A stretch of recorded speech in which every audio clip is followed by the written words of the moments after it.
Hello everyone and welcome to Education Dialogue.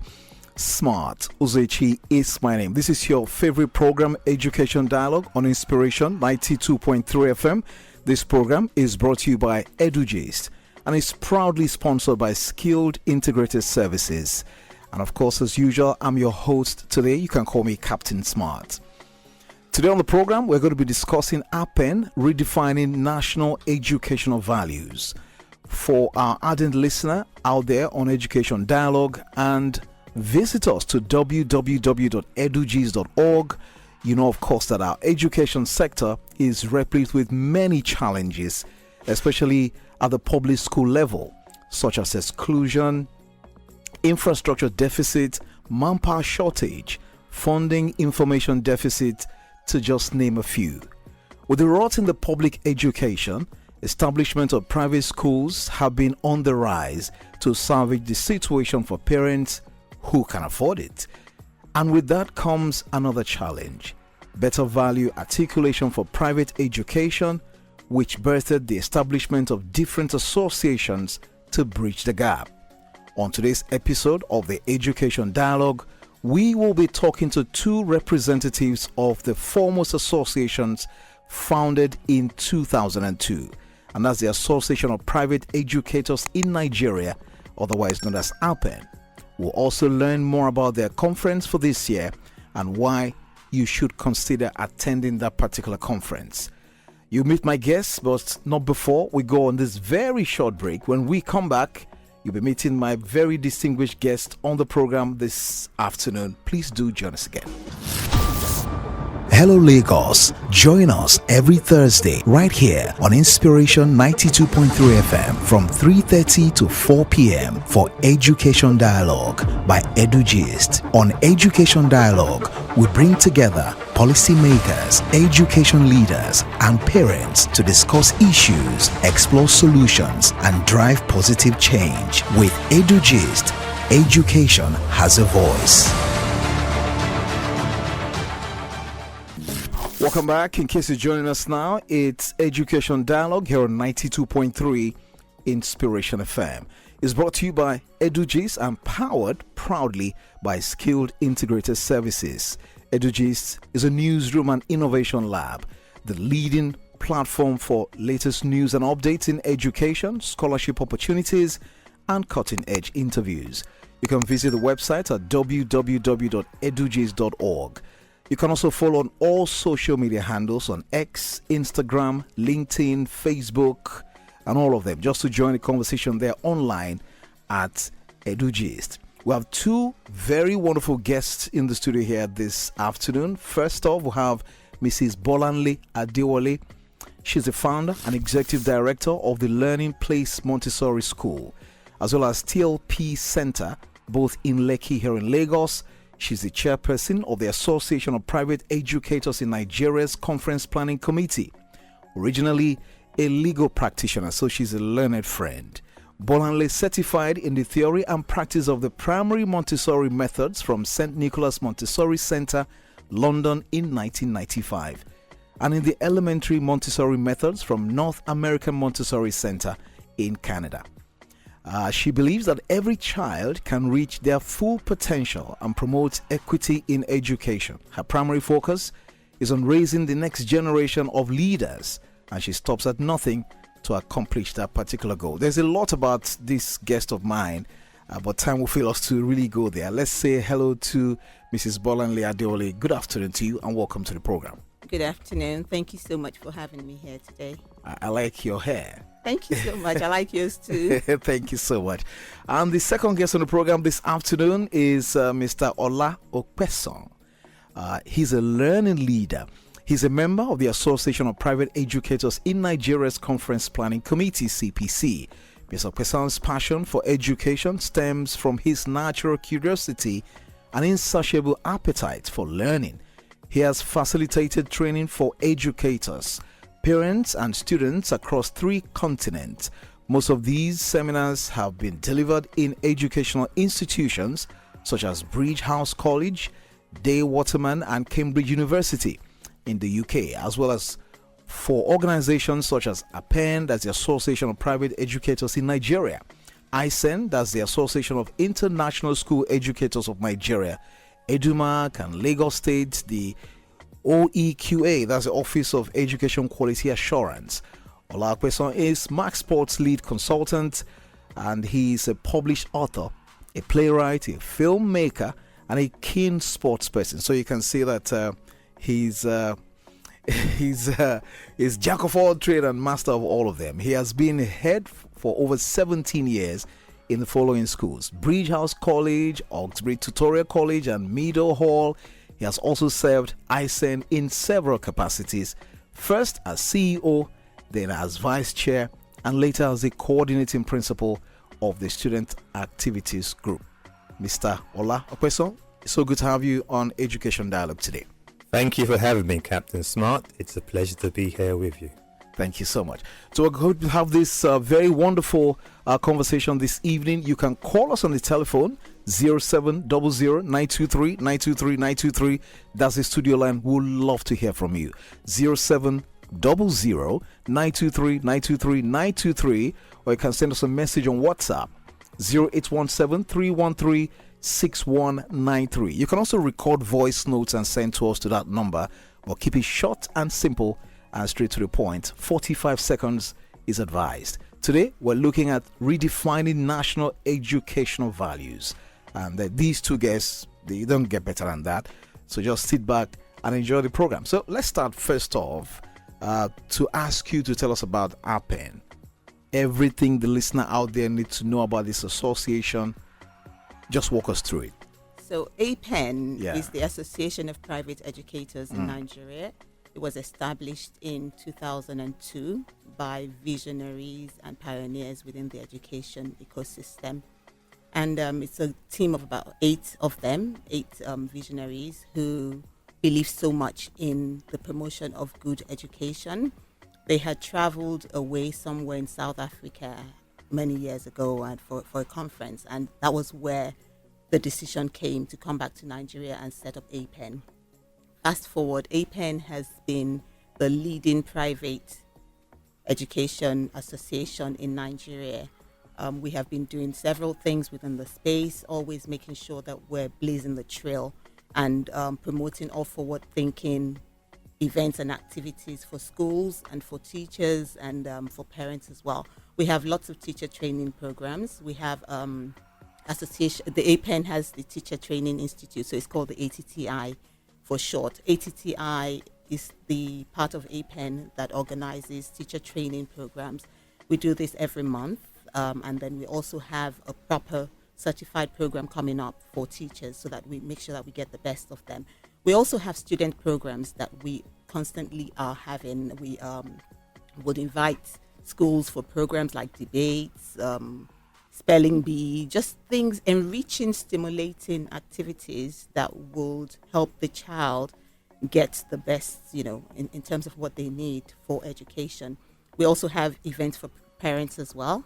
So because we believe that the parents are the first custodians of the children, and we would have something for them, have them come for programs as well. So this conference that's coming up now, it's the largest professional educational conference that we have for private educators in Nigeria.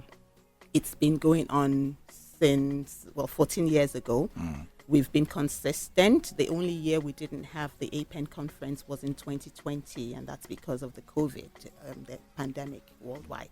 But other than that, it's been consistent. We always have a large attendance of teachers. There's a lot of collaboration, a lot of learning going on, a lot of transformation, and teachers are just always looking forward to this. Educators generally, and people, stakeholders as well, within the education space will come to the conference, and the feedback is always phenomenal on the different things they've learned, and it's always something to look forward to every year. Membership for APEN is something that is open to as many private schools as possible. Okay, we'll come get back there to that. because You said everything about APEN, so I'm just really we'll get trying there because to push everything out. Yeah, I was going to say that Yeah. following your explanation right now, I should think that APEN is some kind of an umbrella body that brings some kind of regulation to what you do with your members. Having said that now, when you look around our streets today in the community, you see schools everywhere. Everybody is an international this, international that, Montessori this, Montessori that, just all over the place. So how do you derive membership, of APEN, or is this an all-commerce affair? So for APEN members, what we do, we have regulations. We have conditions and association guidelines that every member must sign up to. First, there's an inspection of the school. We have different categories of schools. We have the startups, we have schools that have been there a long time, and we have schools that, are age-old schools. But on our part, we always make sure we inspect the schools first. So we go there for an inspection. And our main goal really is to guide schools. So we start out not discriminating. We don't, as long as you're a school and you're vested in education, you want to see the best for students, we'll come to you and then start guiding you, showing you the different things all the other schools have done, the schools that have stood the test of time, how they've come to do it. And so we have all these guidelines that would definitely be necessary for you to become a member of APEN. So let me come to Mr. Opesan for this one. Let's talk about your database here. How many school members do you have currently, and what do they benefit from being members of APEN in this association? Because many times in this part of the world, people are just part of an association just so they can pay their fees.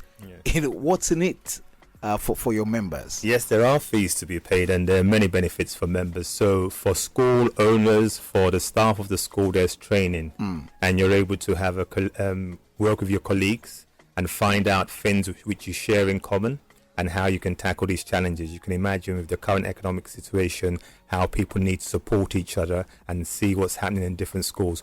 Also, again, for the member schools, for their students, they have many benefits with regards to be it chess, be it debate. So APEN has an annual debate competition, which I'm one of the hosts for, and it's a wonderful competition. If you see these children debating the pros and the cons, they're very eloquent, and I'm sure we've had many speakers go on from that competition to very good schools, because when you're applying for the schools, of course you need good academics, but then when you have an extra string to your bow like sports, like chess, like debate, drama, that's something that can actually give you the edge.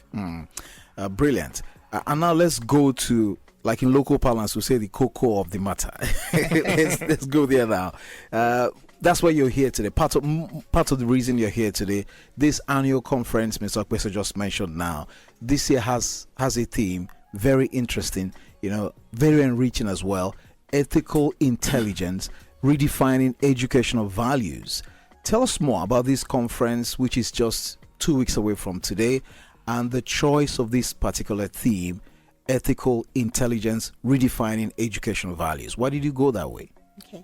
So our theme every year is a fallout from the questionnaire we administer to the members at the end of every conference.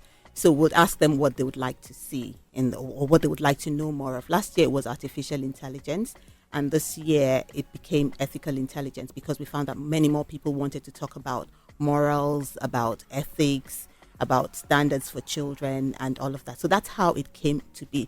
We are at that crossroads in education where we have come to realize that academic success is not enough. We believe that for every child, there has to be that innate compassion. There has to be the discipline. The child has to understand that their decisions are made with integrity. They're made with a strong roadmap that gives them the moral compass and lets them know that indeed, as much as I want to succeed academically, there are all these other soft skills that I need to attain and acquire. Because also, generally in the world as well, you can imagine if you were in an office and there's somebody there who all he knows is how to do the work, but he doesn't know how to get along with people. He has no character. He's not going to succeed. So for us as well, we believe to catch them young and to begin to deposit in them, all the different things that's going to make them whole and holistic, because we believe that if we don't do it now, nobody's going to do it for us, and then we're just going to have more chaos in the world. So it's just really about building their morals and building their intelligence and emotional intelligence, and just making sure that they're able to do things. I'm glad there's an association thinking about that, because I thought that there's been an erosion of moral values. When we went to school, it's a totally different thing we see in schools today. I tell my kids that we swept our school compound ourselves, our classrooms. But now we have cleaners in school who sweep the classrooms. Mr. Person, let me come back to you for this one. Please. Just to let you know, the listener, they can participate here. You can send us messages on WhatsApp, 0817 313 6193. That's 0817 313 6193. Send WhatsApp messages to that number. Or you can call us on 0700 923 923 923. That's 0700 923 923 923. Mr. Professor, let's talk about the speakers to this event, the panelists, and maybe some of the topics you'll be looking at there. We have many wonderful speakers lined up from the world of education. So, for example, we have from one of our APEN schools, we have Mrs. Olufunke Amber Fowler. We have Dr. Chinedum, who's the past president of a sister association called Opesan. We have Adewole Adefemi, who is the current Maltina Teacher of the Year. Also last year, she also won Best Teacher in Africa. She's traveled to many countries. So those are key educationists, and we have many more.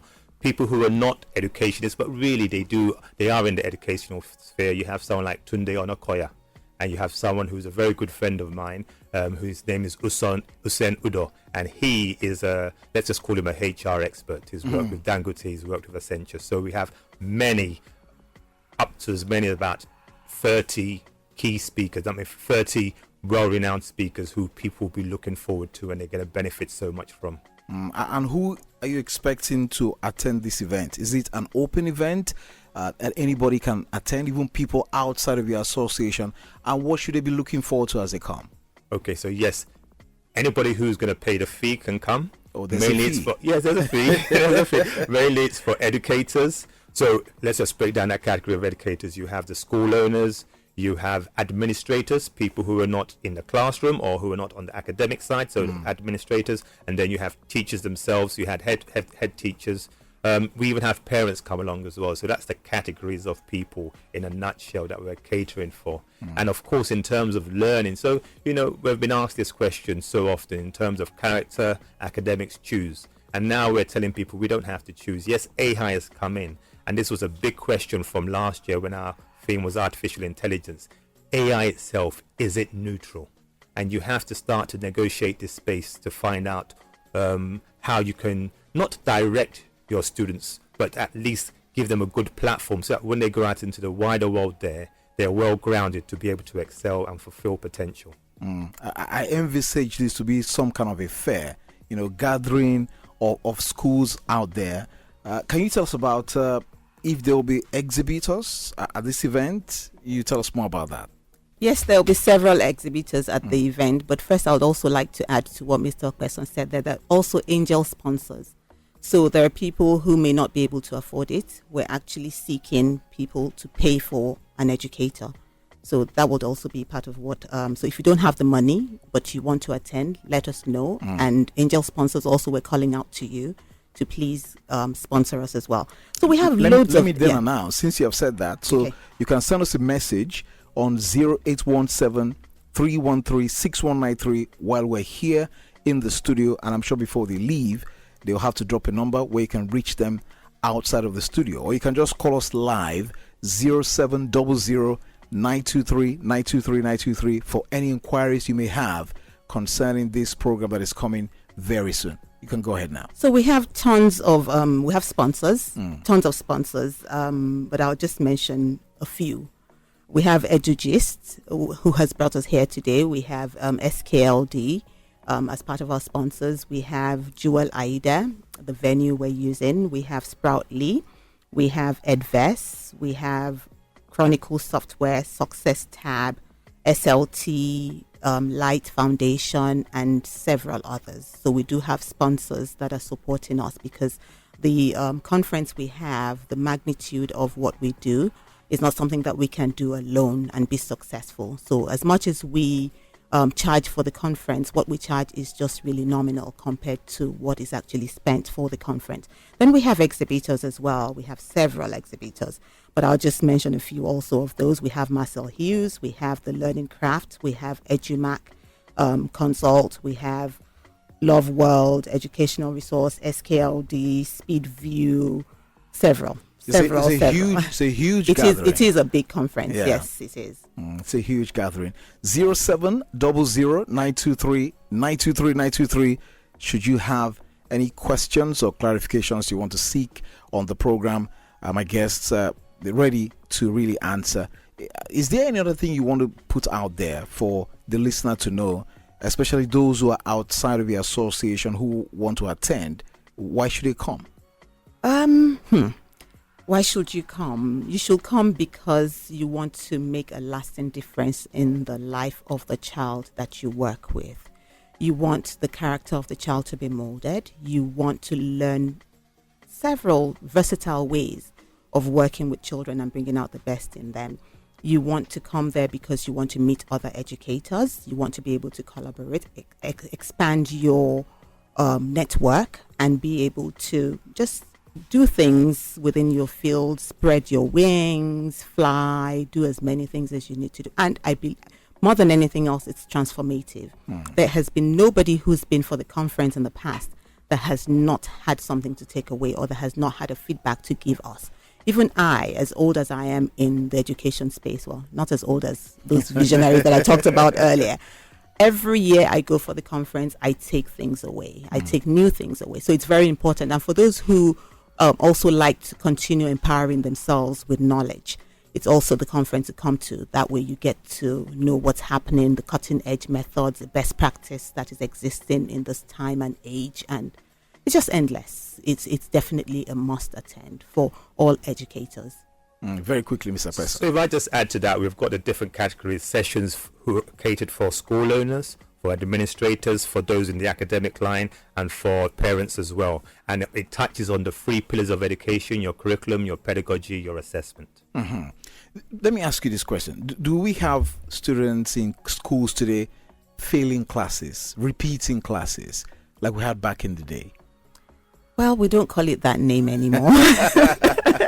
Maybe remedial or something, but we would never call it them failing or what have you. Or repeating a class. We don't repeat anymore. Not also repeating, but what we do is we might just have to take some of the subjects again, and whilst you're taking the ones for your current level, except there's something fundamentally wrong, we would not say that a child should repeat a class. Oh, wow. We just always want to see the advancement, and we know that this day and age, like we started out, it's not just about the academics. There's many more social skills, cognitive skills, and all of those things that we look out for. We'll take this very short break. When I return, I'm going to put both of you on the hot seat. We'll play a little game before we leave. Do join us again. Hello Lagos. Join us every Thursday right here on Inspiration 92.3 FM from 3:30 to 4 p.m. for Education Dialogue by Edugist. On Education Dialogue, we bring together policymakers, education leaders, and parents to discuss issues, explore solutions, and drive positive change. With Edugist, education has a voice. Welcome back to Education Dialogue. We're 92.3 Inspiration FM. Just before we go, you can call us on the phone. When we're on that break, you are calling. You can call now. We'll have a couple of minutes or more to take at least one call. 0700-923-923-923. So as I promised the listener, I put both of you on this hot seat. Okay, let's try to talk to this caller. Hello, good evening to you. Good afternoon. Hello, good day.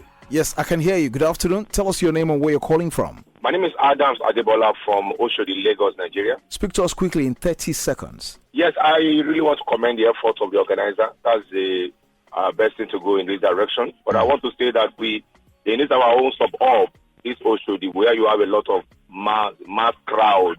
What are they doing to ensure that they also empower teachers, they empower students in that community environment?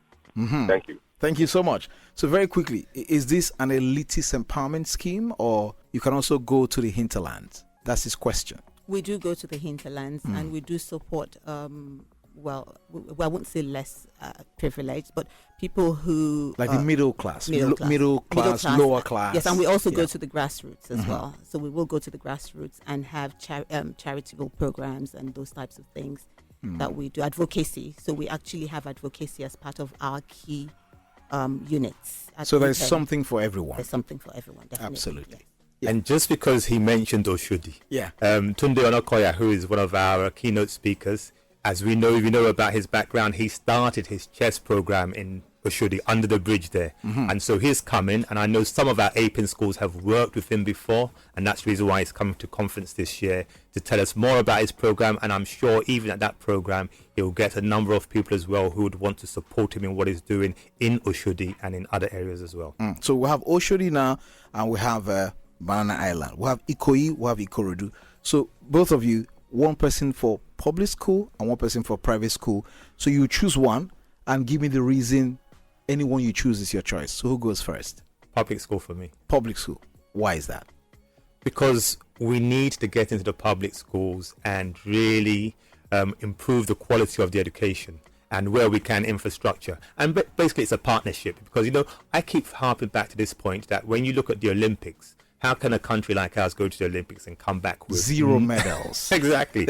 And you see, private schools have got the facilities and the personnel, and we need to get some of the talent in from the public schools so that we can really have a good representation for our nation. It's a passion of mine. Do you want to oppose that, or you want to go with the flow? Well, I definitely am for public schools as well, but for private schools as well, because in private schools, this is children who people tend to think have it all.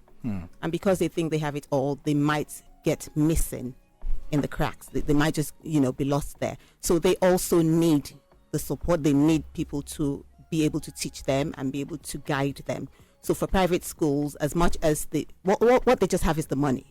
But besides the money, the morals and all this character development that we've talked about has to still be taught to these children. So private schools, so that those children do not suffer, and so that it's a well-rounded affair across educational systems. Thank you. I'm team public school, where we can play in the sand.